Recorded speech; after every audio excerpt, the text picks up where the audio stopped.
Osama Hamdan has been the top Hamas representative to Lebanon since 1998 and serves as the group's spokesman. He joins us now from Beirut. Osama Hamdan, thanks for joining us. We are now in the middle of a ceasefire. There are talks taking place in Egypt to try and extend that ceasefire to reach perhaps a more permanent truce. What are the status of those talks? Well, the talks is concentrating now on the details that the Palestinians are asking for. In fact, the cause of the fight was the Israeli violation for the ceasefire, which was agreed on in 2012. So now we are talking about the guarantees that Israel will not violate the ceasefire another time. We are talking about the lift of the siege, which was posed on the Palestinian territories in Gaza and part of the West Bank, and it's supposed to be lifted.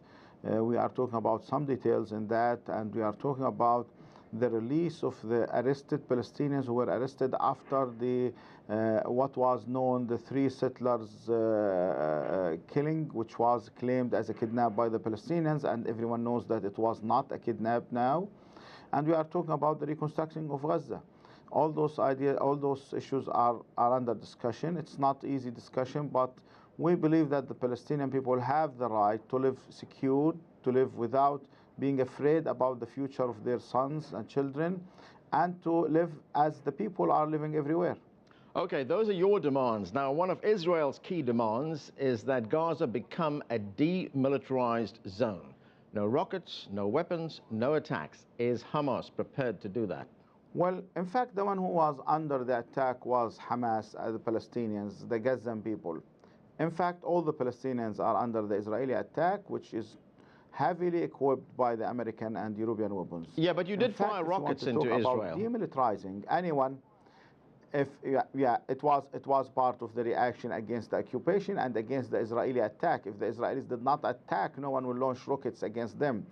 If they want just to attack the Palestinians without a reaction, this is not fair. This will not happen. No nation in the world will not react if it was under the attack.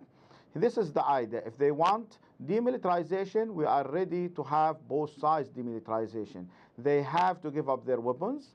They have to show that they are ready to live with peace in their with the Palestinians. They have to show that they are ready to withdraw from the occupied territories and to apply the international resolutions which calling them to withdraw from the occupied lands. This is what the Palestinians are seeking for. In fact, Netanyahu undermined the peace process. He destroyed all the possibilities for the two-state solution, and then he's attacking the Palestinians, killing them, and then asking the Palestinians not to resist, just to give up our throats to be slaughtered by his army. This will not happen. This is not fair. We want the demilitarization of the Israelis who are occupying our lands. If there is an agreement to extend the truce, and that includes monitoring that truce by international forces, perhaps including Israeli forces as well, is that acceptable to Hamas? Well, I have to say that we are now talking about what you said, a truce. Until now, all the conditions of this truce are under discussion. I can't say what we accept or what we may not accept. I can say exactly what we want. We want a real truce which will protect the Palestinians, prevent the Israelis from attacking the Palestinians, prevent the violations of the Israelis with the guarantees. Now, who will observe that? Who will look after that? This is an idea which is supposed to be discussed. But in fact, I have to say another thing which is more important. We are talking now about Gaza, but there is the initial problem, the point of start, which is the occupation. We believe it's time to talk clearly, frankly, loudly about the problem, which is the occupation of the Palestinian lands. What if there was an Israeli withdrawal from the occupied lands? There will be no more fight. This is the big and important idea. Why the Israelis are not accepting to do that, to withdraw from the Palestinian occupied lands. Osama, this is what President Barack Obama had to say about the month-long conflict and about Hamas. Let's take a listen. I have consistently supported Israel's right to defend itself, and that includes doing what it needs to do to prevent rockets from landing on population centers and preventing tunnels from being dug under their territory they can be used to launch terrorist attacks.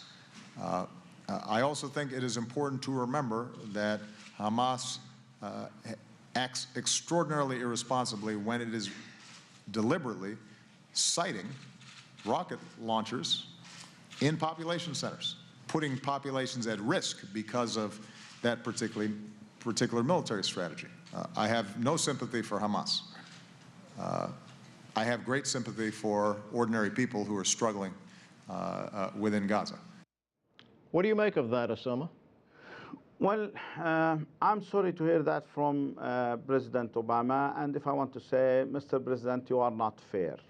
You are supporting the Israeli right for protecting the Israeli civilians. What about the Palestinian civilians? What about protecting the Palestinians who are being killed in West Bank, in Jerusalem, in Gaza for the last 60 years?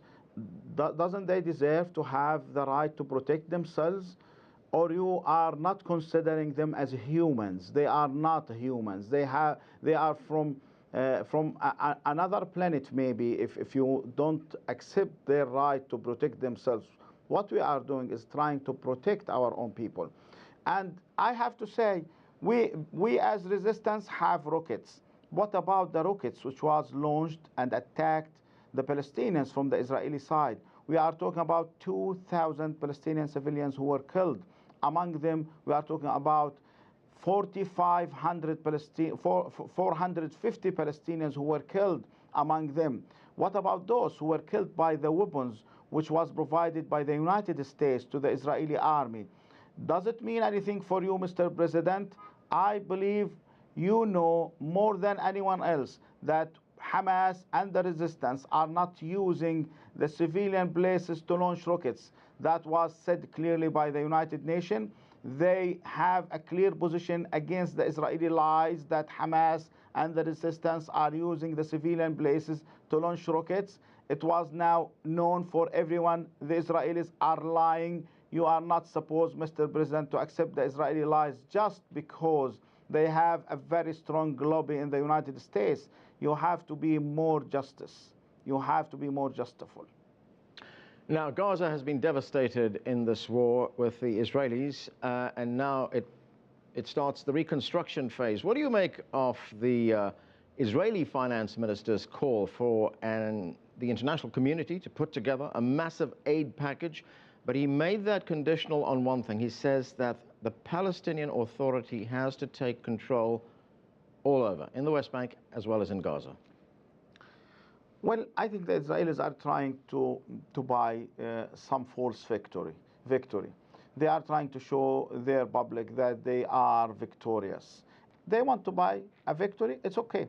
We want this government to take its role as a unity Palestinian government and to start reconstructing Gaza by the help and the aid of the international community. Osama, I have to ask you this because there's a lot of confusion over this. Does Hamas recognize the state of Israel? Well, our position is clear, and I think the Israelis are trying to make misunderstanding about that. We have said openly, till now, Israel does not recognize the right of the Palestinian state to exist. They don't do that. They did not say a word about that. They just recognize that the PLO is a representative for the Palestinians for the negotiations. The one who recognizes is the state. You can't ask each individual whether he recognizes Israel or not, or if each organization.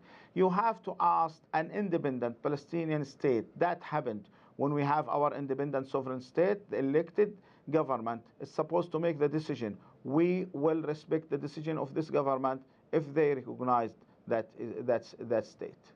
So would I be correct then in assuming then that until there is an independent Palestine, you do not recognize the state of Israel?